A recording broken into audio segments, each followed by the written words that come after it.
a 64-bit register, we know how to build a 32 by 64 mux. Okay, 32 by 64 mux. All right. So here we go. So what's a decoder? A decoder is a device that translates some input code to some other output code. Okay? The simplest form of decoder is a 2 to 4 line decoder. 2:4, a 2 to 4 line decoder.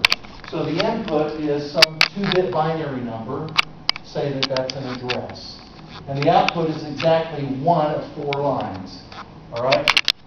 All right, so does that make sense? So if you were location 0, your address would be 0001 1011. You see that? Right now, what does it take to make your address light up? I would go. So how many control signals do I need? Outcoming. I need 4. One, so it's either yours, or it's yours, or it's yours, or it's yours. So if 00 comes in, then I would go. What if 01 comes in? Then I would go. So it's got 2 inputs, and it's got 4 outputs. Right? So what if 00 comes in? What should come out? Line 0 should light up. What if 01 comes in? Line 1 should light up. What if 10 comes in? Line 2 should light up. And what if 11 comes in? Line 3 should light up. All right? So the first one got 2? So in this simple example, you can see if 00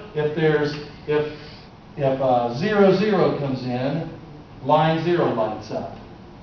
If 01 comes in, line 1 lights up.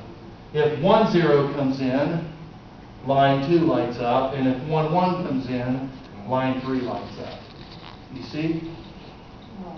So given that then, all right, here's the control logic for that. Right? So look, if 00 comes in, this one fires. If 11 comes in, this one fires up.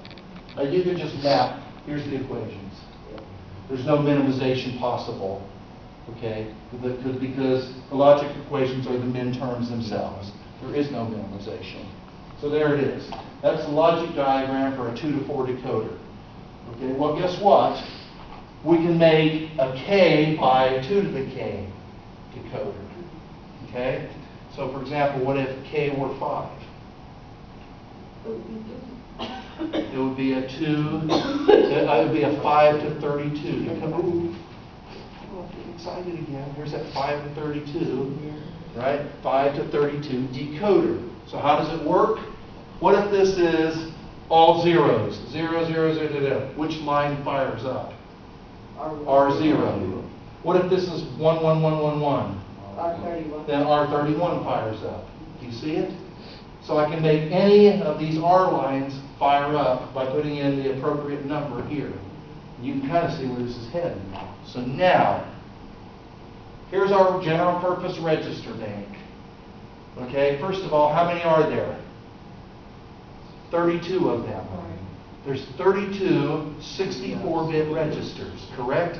And we already know that R0 is hardwired to be all zeros, right?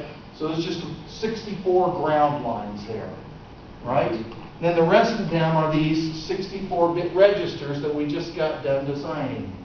So now I've got the basic storage mechanism there, all right? Now, how does it work? Well, first of all, let's do the read. Now watch this. This is really cool. What is this thing out here? It's a 32 input. That's the general purpose register. These are the look. This is a 32 input, 64-bit mux, and look what controls the mux. RS. So what if RS is 4? What if RS is 2 rather? Right. Which line fires up? The second? This one goes through, right? If RS is 2, if RS is 0, 0, 0, 1, 0, then this line is allowed through. Where does that line come from? Comes from register 2. So register 2 comes out. Right. What if that's a 3-1? What if that's all ones out there? That's 15. Then register 31 would come out. Do you see it? Yeah. And how many of them do I need? 2 of them. RS, RT. Okay. Right? So here's my can where I store the stuff. What if it's all zeros that come in there? 0. Bam. 64-bit instance of 0 comes popping out at DS. So here's RS. Here's DS. Here's RT. Here's DT. You see? Pretty easy. All you need is registers and 2 muxes. Now we've got register read working. So now you can see inside that general purpose register bank that we've been looking at. Now how about write? Well, again, pretty simple. All I need is a 5 to 32 decoder. So what does RD specify? It's a register to be written, right? Now, at any one point, how many of these lines are lit up? 2. No, just one of them. Exactly. So what if this is all ones that come in here? 31. Then this line lights up, and the rest are dead. Right. Right? So now look where each of these lines go. Let's take 31 as an example. Where does it go? It goes to this AND gate. You see it? What else is attached to the AND gate? The R write signal. Right. So if R write is asserted, and all 11111s come in here, look where DD goes. By the way, DD, notice it's applied to all the registers. Right.